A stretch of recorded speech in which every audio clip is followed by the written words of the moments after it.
If you're a fan of the Miami Dolphins, I have good news and bad news. Your team is going to flat out stink this year, and that is both. It's the good news and the bad. Because you see, here's the worst thing in the world about tanking. It works. By now you know, baseball, the Cubs and the Astros, they each spent 3 years fielding cheap minor league rosters, and they came out the other side World Series champions. Now, this scourge of tanking has made its way to football. The Browns went 1-31 in 2016 and 17, and they left $110 million in cap space on the table. And you know what they got? They got Baker Mayfield, Myles Garrett, and 3 other first-round picks, one of whom they traded to get Odell Beckham Jr. And so a year removed from being winless, they are the Vegas favorites to win their division. Now, that all sounds great until you consider the price being paid. In baseball, for the second straight year, there are 4 teams in the American League on pace to lose 60% of their games. That had never before happened in the previous 117 seasons. 4 teams is over a quarter of the league not trying to win, and their games are a joke. The Indians are 15-1 against the Tigers this year. Detroit has won consecutive games 1 time in the last 3 months. The Yankees, meantime, went 17-2 against the Orioles, and in those games, their team slugging percentage is equal to the career of Lou Gehrig. Every player on the team becomes a Hall of Famer against Baltimore. That isn't fun. It's hurting baseball terribly, and it could do the same to America's favorite sport.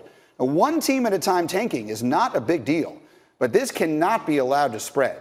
I truly believe something needs to be done before we get to a place where a quarter of the NFL is tanking for Tua, hurling for Herbert, or being terrible for Trevor. That's what I think. Let me take it to the table and see what you guys think. Are you concerned, Dan, about tanking coming to the NFL? I can never say anything better than that. I agree.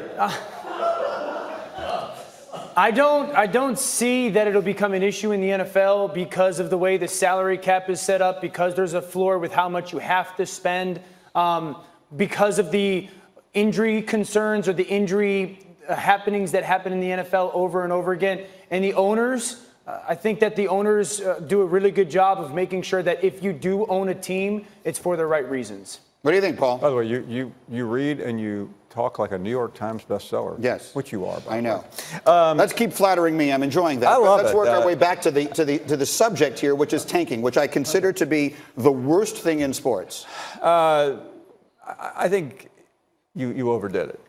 Tell me why. Because it's one. Is it not happening in baseball? It is happening. Is a quarter of the American League this year not trying to win? I agree with that. It was beautifully said. I just don't know how you can deal with it, and I think there is no easy solution. I don't know if there is any solution. I don't either. So, I'm not suggesting, if I could answer the question, I'd be doing something much more important than sitting here running my mouth about it. By saying it on a program like this, but here's the problem, okay? I remember the year Peyton Manning got hurt and Curtis Painter was playing quarterback for the Colts. Mike and I went on the David Letterman show. You were there too, right? So we go on Letterman. You were on Letterman? And Letterman was a crazy, Letterman was a crazy Colts fan, right? And a crazy Peyton Manning fan. And I suggested on the air, jokingly, on the Letterman show, that they should just tank the rest of their games to get the first pick. And we all laughed about it because it seemed like such a foreign concept. No one in football would ever do that. Well, guess what? The Browns did it, and it worked. And because analytics have taken over all these sports, and people have figured out that the second best thing to be in sports is the worst team in the league. I was on that 2011 team, and I remember the conversations local being, should we lose enough games to get Andrew Luck? And you're seeing the Browns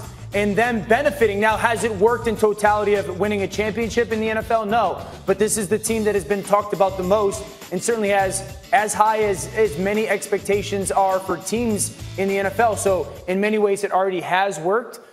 It's really smart, though, to continue to bring this topic up because other teams are going to look at it and go, why aren't we doing it? We're watching the Dolphins do it. There's going to be another team next year that goes, this is our goal. So it's smart to go how, at least for Roger Goodell, how does he make sure that it doesn't become an epidemic? Look, Adam Silver has acted proactively, right? They changed around the draft lottery and all of that because teams were losing games. There's nothing worse than a game in professional sports in which one team is not trying its best to win. That cannot be allowed to stand.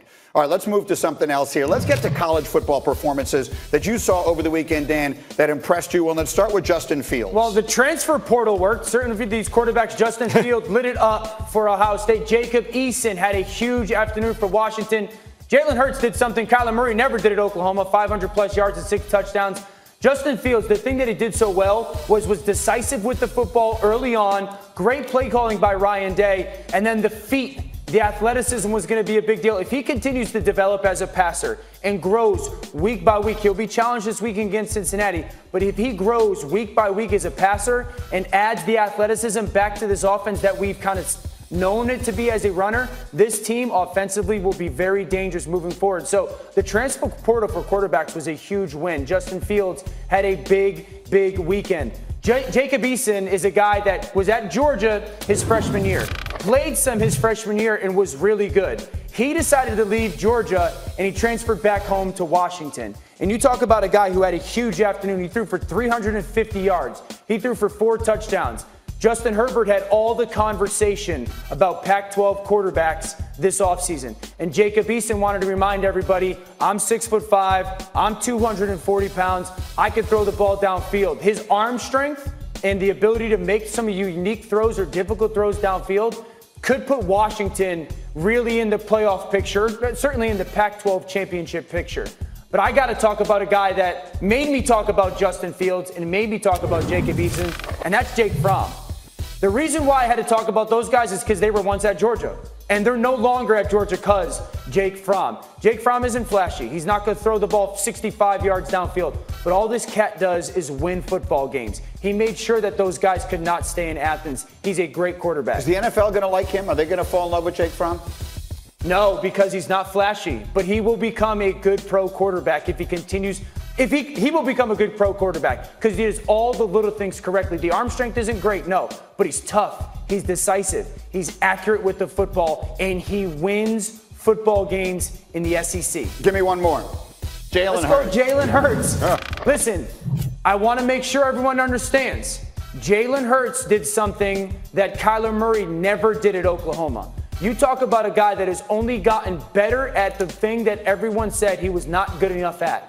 And now you've put him in a place that has 1, really good players, and 2, a head coach who's as good as anybody designing and calling football plays at any level in football right now. He's motivated. He is focused. He's a fantastic leader. And Jalen Hurts is going to be the topic week in and week out in college football this season. My favorite thing, there were so many things to love about the Jalen Hurts story. And obviously, I think a lot of people are rooting for him for how well he handled some adverse circumstances. But when his former coach now, Nick Saban, was asked about the brilliant performance of Jalen Hurts on Sunday night in an Oklahoma uniform, this is what Saban said.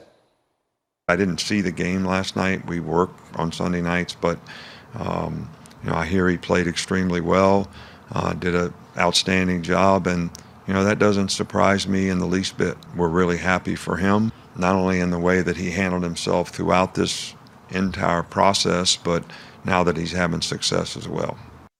Paul?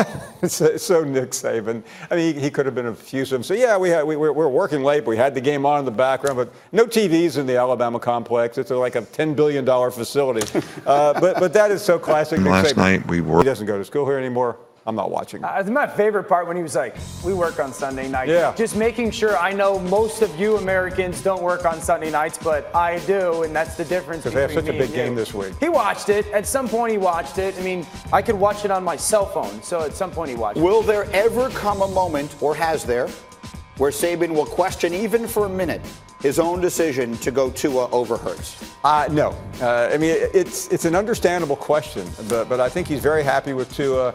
And, the decision on Jalen Hurts was made, it was fairly simple. He was not going to be the starter. If you had to compare Tua to a person who plays a different sport right now, who would it be? I'm going to go a year ago today. You said it's LeBron James. Yeah, and you agreed with me. Thank you. I didn't know your name. It remains one of my favorite days. Okay, we have a terrific program coming your way tomorrow. Let me give you a sense of what is going to be on Get Up tomorrow morning here on Wednesday. How would Ezekiel Elliott's absence directly impact Dak Prescott? We'll answer that question and more. Plus, that guy, Patrick Mahomes, last season's breakout star, who will be this year's? And Serena and Federer on the court tonight. We have reaction from the U.S. Open. All that and more. Get Up with us every morning here on ESPN.